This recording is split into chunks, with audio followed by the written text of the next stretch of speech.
Hi, buddy. Sure hope you had a great Friday, had a great work week. As we head into the weekend, the heat and humidity continue to build as well. We've seen partly cloudy skies throughout the afternoon hours. That's a view from earlier today in downtown Gatlinburg. You see the clouds building across the mountain counties. Partly cloudy in Union County. No rain showers expected across parts of Union County. Same with you folks in Blount County. You can see the clouds building off in the southeastern sky, but again, not expecting a whole lot. Can't rule out, I should say, a stray shower or thunderstorm before the day is over, but likely not the case for most of us. And it's been a great afternoon, great evening. If you want to do a nice evening boat cruise, A, shoot me a text message. I'd like to go with you. B, enjoy your evening. It is a perfect summer evening to enjoy a nice boat cruise and enjoy dinner out at some of the marinas around East Tennessee. Partly cloudy there in West Knoxville from the East Tennessee weather camera. All right, so speaking of this evening, let's talk about temperatures. It's been hot. It's going to continue to stay hot. 89 degrees by 6, 86 by 8, and by 10 o'clock tonight, we'll be dropping down to the low 80s. Again, the mugginess is going to continue across the area. When you pick up our future cast, again, we've had a stray shower or two so far, and that's really been about the extent of it, and I think that's about all we will see throughout the day today. Do have an update on our Sunday forecast. More details on that coming up here in just a moment. Overnight tonight, we're going to see quiet conditions under partly cloudy to mostly clear skies as we get started on our Saturday. And Saturday is going to be a little bit warmer than what we experienced earlier this morning. We're talking low temperatures in the low to mid 70s. So a warm and muggy start to the day, and we're going to warm back into the low 90s. Heat index is going to be soaring as we get into our Saturday, Sunday, not Monday. I'll explain details on that as well coming up in just a bit. Severe weather outlook. Yeah, Storm Prediction Center has issued a level 1 risk across the Tennessee-Kentucky border. Likely not the case to see a whole lot. And then Sunday into Monday, more likely throughout the morning hours on Sunday. The Storm Prediction Center issues a 24-hour forecast, but it does look like we'll have some stormy conditions to start our Sunday. May not last all day long. So if you want to get down to the lake Sunday afternoon, that may be a possibility. Let me show you.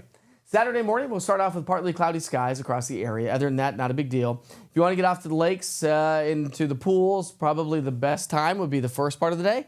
Second part of the day is not going to be a bad day, but you may have to run into a marina or cove, step inside for a second, let a couple storms pass, and that should be about the extent of it.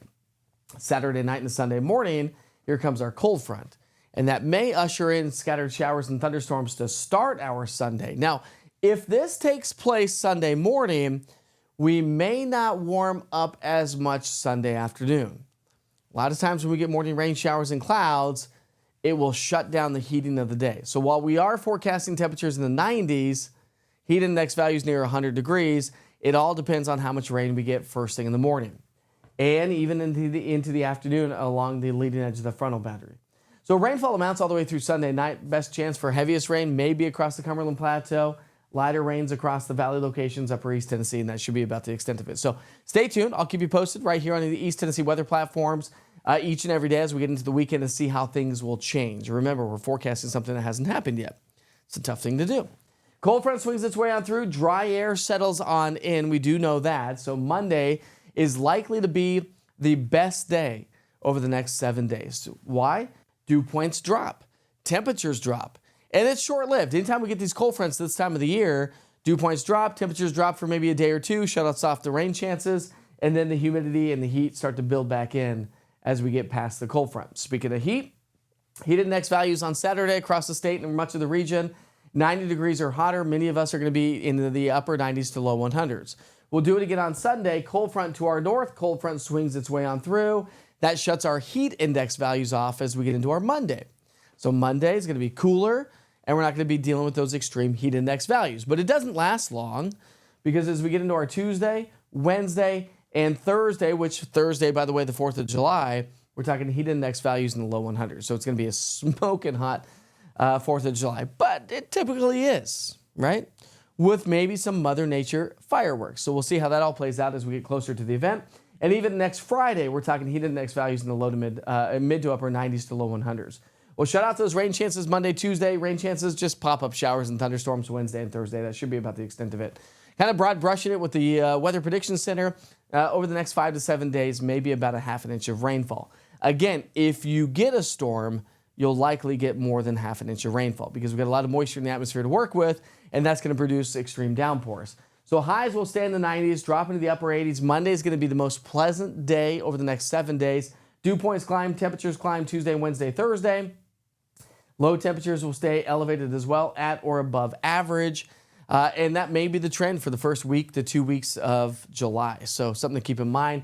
Plus, we're talking about the possibility of, well, abnormally dry conditions around the area. Actually, the Climate Prediction Center is saying, hey, listen, there is the possibility of a rapid onset of a drought across the southeastern U.S. So as things change, as we head through the weekend, as you head off to the lakes and do some boating, or maybe head off to the pools, make sure you stay on top of the weather situation every single day. And the easiest way to do so is through the East Tennessee Weather app. A, it's 100% free. B, it's everything East Tennessee. It's not cluttered with a lot of information, right? It's all weather all the time. You'll get push notifications when lightning is near. You'll get push notifications if storms are approaching. You'll get push notifications if the National Weather Service issues watches or warnings. And you'll get push notifications if I ever were to go live with severe weather coverage. Not to mention, you can watch Wake Up with Witcher Monday through Friday, 7 a.m. for all your live weather updates. It's a great tool to have in your toolbox. Can't go wrong with that. We sure hope you have a great rest of your Friday night. Remember, another update comes up at 9 o'clock here tonight, and we'll be back on 7 o'clock in the morning Saturday to give you those weather updates and all the latest information so you can plan the rest of your weekend. We sure hope you have a great day. See you soon.